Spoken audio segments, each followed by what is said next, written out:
like to welcome you to the Windsor Locks Canal Irish Laborer Memorial, where we honor the men whose strength, sacrifice, and spirit helped shape the very foundation of our community. Between 1827 and 1830, about 400 Irish immigrant laborers came here to build the canal that bypassed the Enfield Rapids. They lived in shanty camps and worked long, dangerous days in pursuit of a better life. Their work transformed this region and helped power early industry. Their legacy lives on in the families and traditions that continue to shape Windsor Locks. Some never made it home. Some never made it home. They rest in unmarked graves along the canal. A reminder of the human cost behind the great public work. Today we honor them and ensure their story endures. At this time, I would like to turn it over to Chris Kervick, who started this project a number of years ago and has helped it grow into an annual tradition of remembrance. His dedication has ensured that these workers and their sacrifices continue to be honored year after year. And also like to welcome Jane Garibay, our state representative, and Mark Whitten, Selectman. And Chris, you have the other?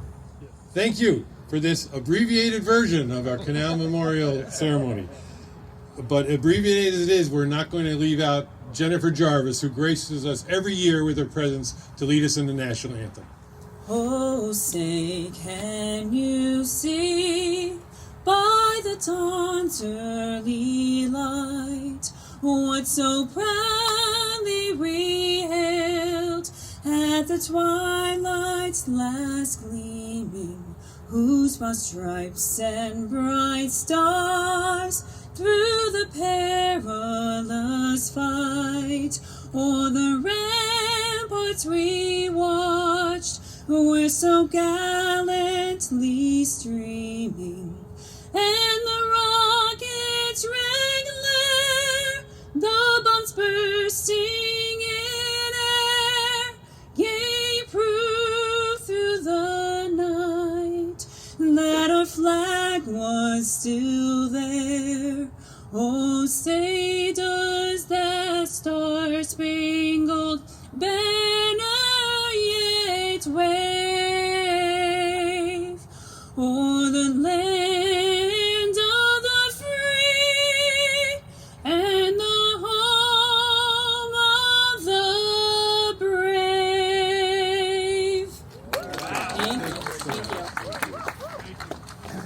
you. That's a treat every year. So at this point, I'd like to introduce Jane Garibay, our state representative, who braved the elements to come and honor us every year, and would like to turn the podium over to her.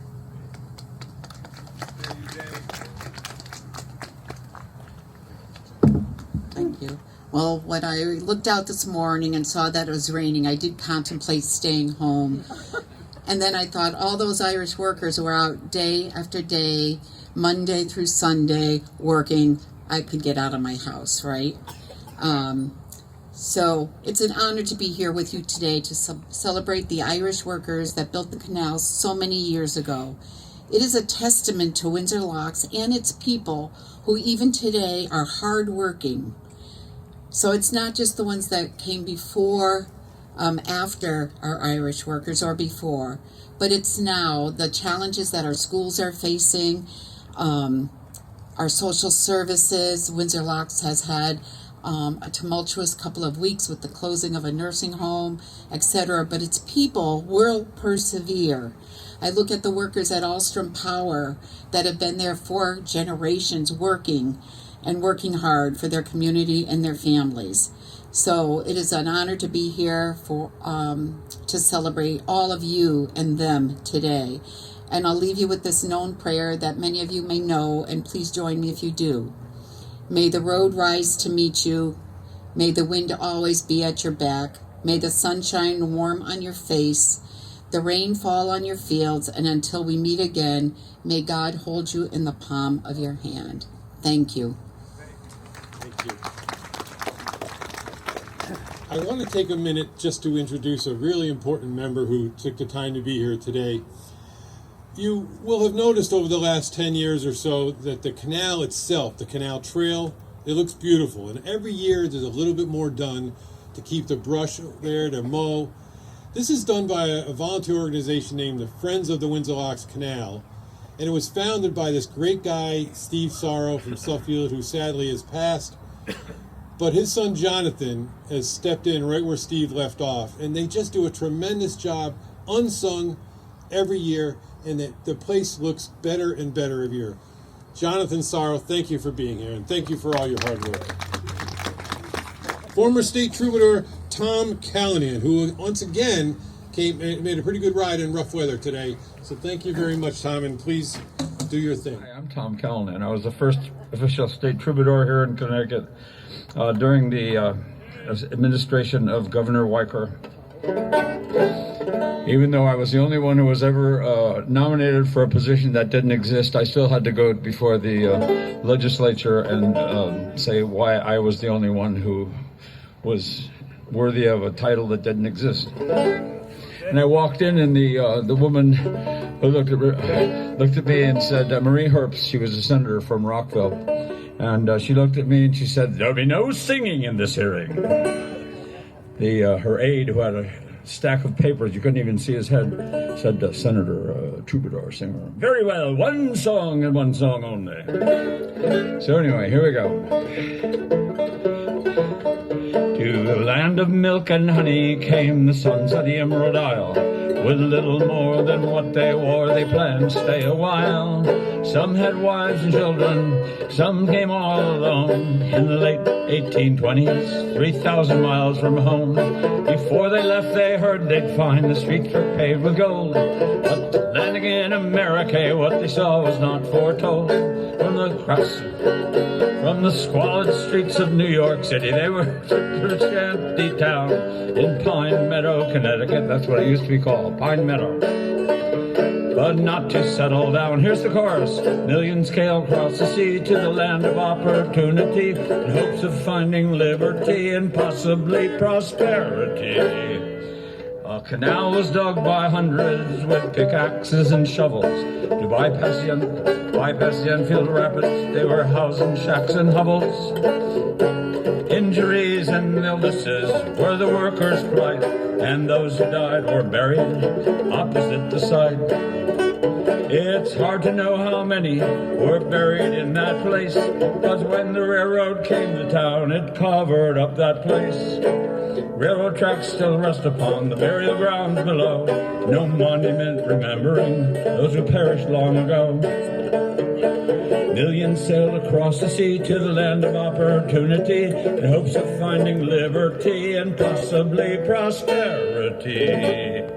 Nearly 2 centuries later, in 2022, the AOH in Connecticut, Division Number 2, honor those who've forgotten with a memorial landmark near where they sleep in Windsor Locks Memorial Trail State Park, near where they sleep at Windsor Locks Canal Trail State Park. Thank you. Thank you. The briefs. Oh, I love it when the train comes by at this time. Perfect timing. Perfect timing. Make sure we all wave. Oh, it's an Amtrak too.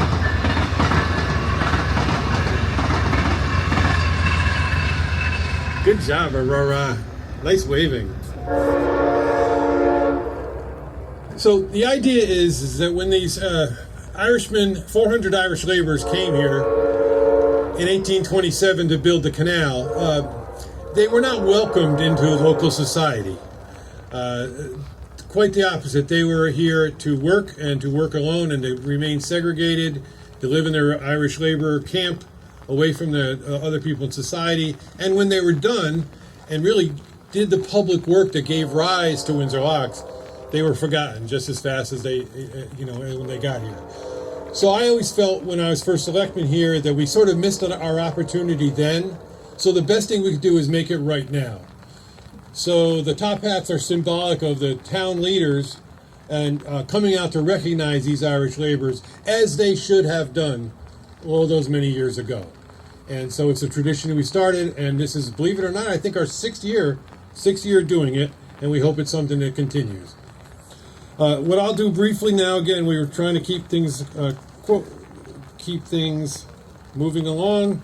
I'd just like to read a poem that's written to these canal workers. The New England heart from Barnet, Vermont to Saybrook and Lyme on the Sound could thrive on the trade if a route could be made and a path to prosperity found. The Connecticut River the goods could deliver, a route on which all could depend. But sailing sloops stalled at the base of the falls by Enfield where rapids descend. The great Erie proved that earth could be moved and a way around trouble be built, while a steamer could ease independent of breeze through rough current and keel catching silt.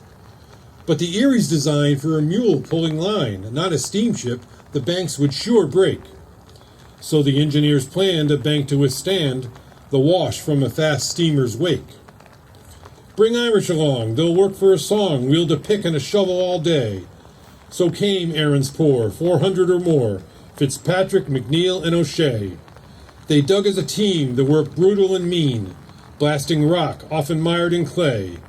Wet and malnourished, dread disease quickly flourished, they died where they worked every day. When work was compete, merchants toasted defeat, and the Connecticut Valley gave thanks. Now the secret be told, why the levy did hold, 'twas the Irish entombed in its banks. And Tom will lead his contingency in the presentation of the wreath to the canal workers. Thanks very much, everyone, for coming here. A lot of the people buried here would have been from the west of Ireland, so this weather would have been very familiar to them.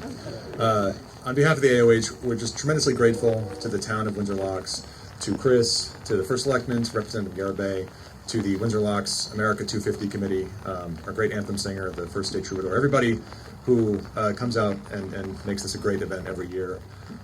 It says good things about this community, that people here take the time and the effort to remember not just major events from their history, but the people who made those events possible. And so we're just grateful that we can be here and be a little bit part of it. Thank you.